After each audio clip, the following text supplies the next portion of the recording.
तो आज है हमारा 9th क्लास के चैप्टर 7 का लेक्चर 2। पिछले लेक्चर में हमने देखा था फूड चेन और एनर्जी फ्लो कैसे होती है इकोसिस्टम में, और आज हम देखेंगे एनर्जी ऑफ पिरामिड। अगर आपने फर्स्ट लेक्चर नहीं देखा है तो मैं डिस्क्रिप्शन में लिंक दे दूँगी, आप वहाँ से जाके देख सकते हैं या फिर हमारे चैनल पर भी विजिट कर सकते हैं। तो अभी हम देखते हैं energy of pyramid. Energy of pyramid में आपको एक पिरामिड जैसा डायग्राम दिख रहा होगा। सबसे नीचे प्रोड्यूसर लिखा है, फिर हर्बीवोरस, फिर कार्निवोरस, फिर ओमनिवोरस। भी प्रोड्यूसर्स क्या है? प्लांट्स है, ठीक है, प्लांट्स है जिसकी मात्रा बहुत ही ज़्यादा होती है। फिर उसके बाद है हर्बीवोरस। हर्बीवोरस यानी कि प्राइमरी कंज्यूमर, जिसमें कि आते हैं ग्रास ऑफर। फिर कार्निवोरस में ऐसे एनिमल्स आते हैं जो कि हर्बीवोरस को अपना फूड बनाते हैं, कंज्यूम करते हैं हर्बीवोरस को, और उसमें जैसे कि फ्रॉग आ गए, लायन वगैरह ये सब आ गए। और ओमनिवोरस में ह्यूमंस आते हैं जो कि कार्निवोरस और ये प्रोड्यूसर्स दोनों को कंज्यूम करते हैं। और इनको एक एक ट्रॉपिक लेवल दिया गया है, जैसे कि ये फर्स्ट ट्रॉपिक लेवल है, ये सेकंड ट्रॉपिक लेवल है, ये थर्ड ट्रॉपिक लेवल है, ठीक है। इनको ट्रॉपिक लेवल इसलिए दिया गया है क्योंकि इनकी एनर्जी का जो फ्लो होता है, जैसे जैसे इनका एनर्जी का फ्लो होते जाता है, एनर्जी क्या धीरे धीरे कम होते जाती है। कि समझो यहाँ पे अगर 1000 एनर्जी है, तो जब ये जो हर्बीवरस प्रोड्यूसर को जब कंज्यूम करेगा तो उसके पास सिर्फ उसकी 10% एनर्जी जाएंगी, जिसका मतलब कि उसके पास सिर्फ 100 ही एनर्जी जाएंगी, ठीक है। तो ऐसे ऐसे जैसे एनर्जी जाती है वैसे वैसे जैसे जैसे ट्रॉपिक लेवल ऊपर जाते रहता है वैसे वैसे उसकी एनर्जी भी कम होते जाती है, और साथ में जो ऑर्गेनिजम्स है यानी कि जो इनकी जो संख्या है वो भी कम होते जाती है, जो कि यहाँ पे लिखा है कि the amount of matter and energy gradually decrease from producer at lowest level to the top consumer at highest level. यानी कि जो प्रोड्यूसर्स है, ठीक है, ये लोएस्ट लेवल पे है और कंज्यूमर जो है ये हाईएस्ट लेवल पे है। तो जैसे जैसे ये ऊपर जाते रहता है, इनकी जो एनर्जी है वो भी डिक्रीज़ होती है, जो इनका नंबर्स है वो भी डिक्रीज़ होता है। सेम विथ ऑर्गेनिज्म, यानी कि वही एनिमल्स का नंबर भी डिक्रीज़ होता है, एनर्जी का नंबर भी डिक्रीज़ होता है। तो बस इसी को बोलते हैं energy of pyramid. We pyramid of energy in aquatic ecosystem, ठीक है, यानी कि पानी वाला पिरामिड। अभी इसमें क्या है, देखो इसमें अभी पिरामिड का डायग्राम है और सबसे नीचे है फाइटोप्लैंक्टन्स। फाइटोप्लैंक्टन्स यानी कि प्लांट्स, ये होते हैं प्लांट्स, ठीक है, पानी में रहने वाले प्लांट्स।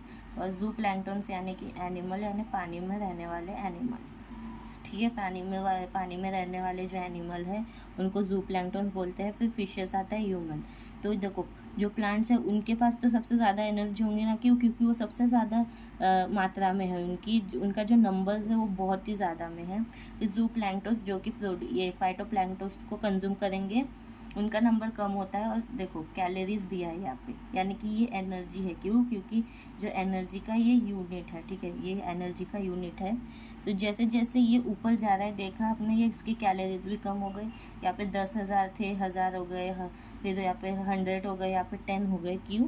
क्योंकि एनर्जी भी जब ट्रांसफ़र होती है तो सिर्फ 10% ही एनर्जी ट्रांसफ़र होती है, कि ओनली 10% एनर्जी ट्रांसफ़र, ठीक है। जब ये इसको कंज्यूम करेंगे तो सिर्फ 10% एनर्जी ट्रांसफ़र होंगी, बाकी 90% जो है वो इन्वायरमेंट में चली जाती है। The energy is referred as one way, ठीक है, ये वन वे एनर्जी है, मतलब वन वे ट्रांसफर्ड है। यानी कि ये एक बार अगर इसने कंज्यूम कर लिया, इसके पास एनर्जी चली जाएंगी, पर फिर इसको वापस नहीं आएंगी। इधर इसके पास एक बार गई तो वो चली ही गई, वापस नहीं आएंगी। अभी यहाँ पे कुछ इंपॉर्टेंट पॉइंट्स है, दिए हैं, जैसे कि sun is the most important source of energy in any ecosystem, ठीक है। सन क्या है? सबसे इम्पॉर्टेंट सोर्स है किसी भी इकोसिस्टम का, क्योंकि सन से जो है वो एनर्जी मिलती है, ठीक है, सन से प्रोड्यूसर को एनर्जी मिलती है। मेन बात ये है, ठीक है, जो प्लांट है उसको सन की एनर्जी मिलती है, वो फोटोसिंथेसिस करता है, तब जाके हमको भी ऑक्सीजन मिलता है और प्लांट की भी ग्रोथ होती है। Green plants of the ecosystem store some of the solar energy in the form of food. जो कि प्लांट्स है, ठीक है, वो क्या करते हैं, इकोसिस्टम में रहते हैं ना, लेकिन वो लोग क्या करते हैं कि अपने अंदर जो एनर्जी है सोलर की, यानी कि जो सन की एनर्जी है, वो अपने अंदर स्टोर करके रखते हैं, जिससे वो लोग फूड बनाते हैं। फूड में क्या बनाते हैं वो लोग फूड में बनाते हैं ग्लूकोज, इसके बाद no part of the energy return to the sun, कोई भी एनर्जी जो है वापस सन में नहीं जाती, जैसे हमने पीछे भी देखा था कि ये वन वे फॉर्म होता है, ठीक है। Such passage of energies refer to one way to as a one way transport, इस जो एनर्जी है इसको बोलते हैं वन वे ट्रांसपोर्ट, ठीक है। और एक बात है कि देखो एनर्जी क्या होती है, उसको ना हम क्रिएट कर सकते हैं ना उसको हम डिस्ट्रॉय कर सकते हैं, ठीक है। उसको ना डिस्ट्रॉय कर सकते हैं, वो सिर्फ क्या होंगी वन फॉर्म से अनदर फॉर्म में, वो क्या होती है अनदर फॉर्म में सिर्फ वो ट्रांसफ़र हो सकती है, ठीक है। सिर्फ वो ट्रांसफ़र हो सकती है। एनर्जी कभी भी याद रखना कि डिस्ट्रॉय नहीं कर सकते उसको, ना ही क्रिएट कर सकते उसको, सिर्फ वन फॉर्म से अनदर फॉर्म में हम ट्रांसफ़र कर सकते हैं।